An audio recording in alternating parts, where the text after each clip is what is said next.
Today we're going to talk about solving a specific type of higher order differential equation, namely homogeneous linear equations with constant coefficients.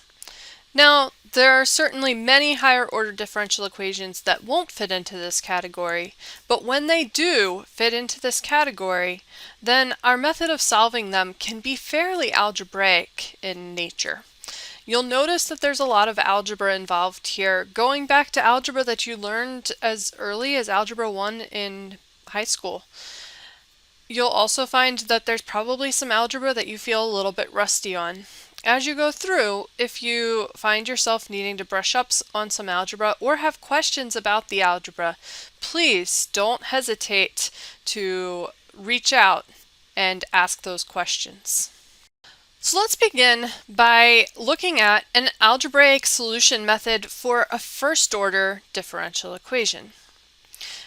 If I have constant coefficients, I can represent them with the letters a and b, and in a first-order differential equation, a homogeneous first-order differential equation, I would have a times the first derivative of y plus b times y equals 0, and that would be the setup of my differential equation. Now, if I simply subtract by to the other side of the equal sign and divide by a, I find that y prime is going to equal some constant times y. Now we know an equation that behaves this way, namely that its derivative is simply a constant multiple of itself, and that equation is e to the kx. The derivative of e to the kx is k times e to the kx. So if I plug in e to the kx for y and k times e to the kx for y prime, then I have ak e to the kx plus b e to the kx equals 0. Factoring out e to the kx, I find that e to the kx times the quantity a times k plus b is going to equal 0. Now I know that e to the kx is not going to equal 0 because e is not 0, and any non-zero number raised to any power is not going to be equal to 0. So that means that a times k plus b must equal 0. And solving for k, I find that k must equal negative b over a. So in doing so, I've found a solution to this equation. Namely, the solution is y equals e to the negative b over a times x power. So let's consider the higher order case. We'll start with the second order case. So we have a times the second derivative of y plus b times the first derivative of y plus c times y equals 0. Considering y equals e to the mx, because that was the equation that was well behaved for our first order case, we know that the first derivative of y is m times e to the mx, and the second derivative is m squared times e to the mx. So plugging those in, I find myself having a times m squared e to the mx plus b times m e to the mx plus c times e to the mx power equals 0.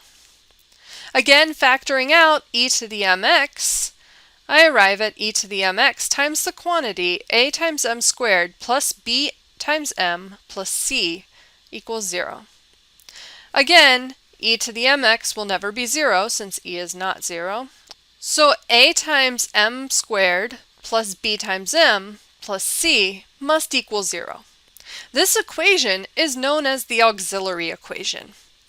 Solving for m, we know that m equals negative b plus or minus the square root of b squared minus 4ac all over 2a.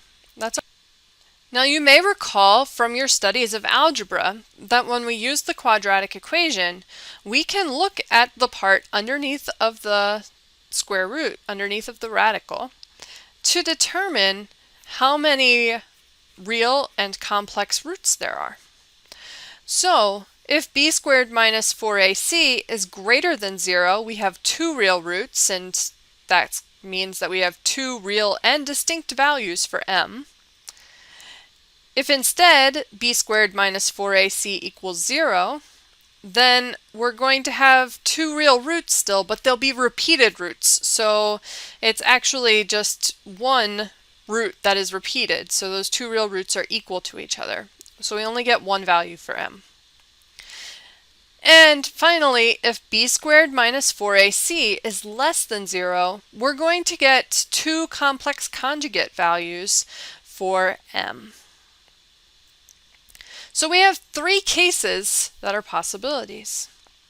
The first possibility is that we have the two distinct real roots. In that case, a solution to our differential equation is y equals c1 e to the m1 times x plus c2 e to the m2 times x. When we have repeated real roots, so we have the two roots but it's really one value that's repeated, then our solution is given by y equals c1 e to the mx plus c2 x e to the mx.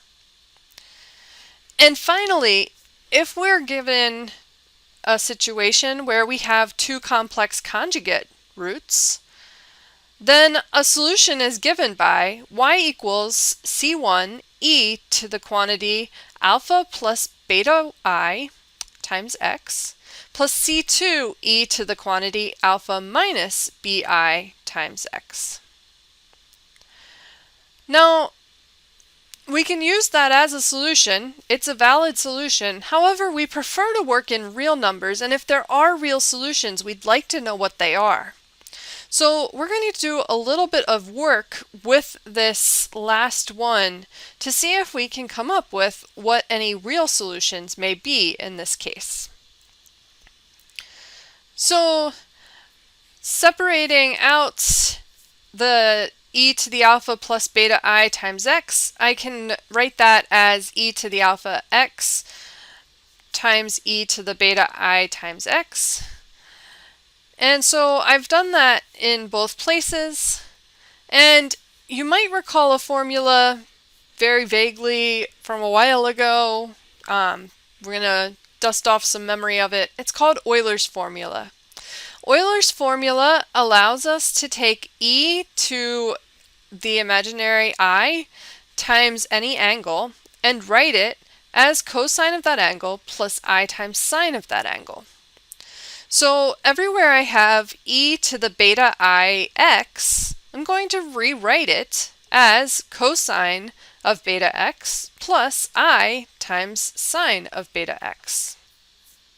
Now, when I consider e to the negative beta ix, I would be taking cosine of negative beta x, but cosine of a negative angle equals cosine of the positive version since cosine is symmetric about the y-axis. So I can just write that as cosine of beta x.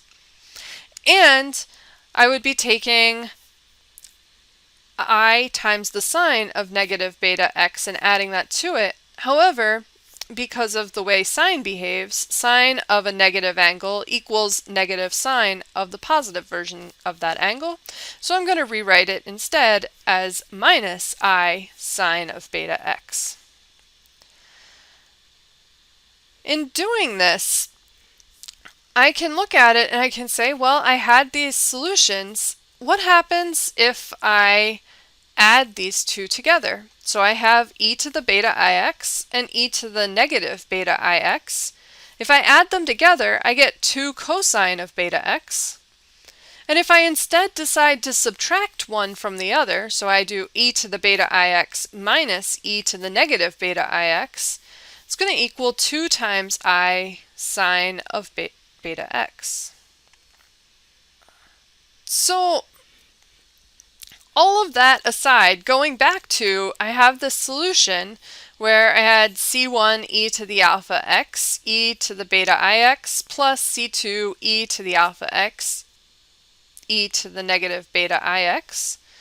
If I let c1 and c2 both be equal to 1, because this is true for any constant, so I could let them be anything I want, then I can rewrite, using all of those substitutions I've just found, y, I'll call it y1 in this case, is actually equal to 2 e to the alpha x cosine of beta x. And if instead I let c1 be 1 and c2 be negative 1, because again, it could be true for anything, and make these substitutions, I find that I have another solution, y2 equals 2i e to the alpha x sine of beta x. Now notice making the two constants both 1 is equivalent to saying I'm going to add these e terms together, and making c1 1 and c2 negative 1 is the equivalent of saying I'm going to take the first one minus the second one, which is similar to, or exactly what, I did when I was exploring what would happen when I add and subtract these e to the beta ix terms. So now let's look at these two y values we've found.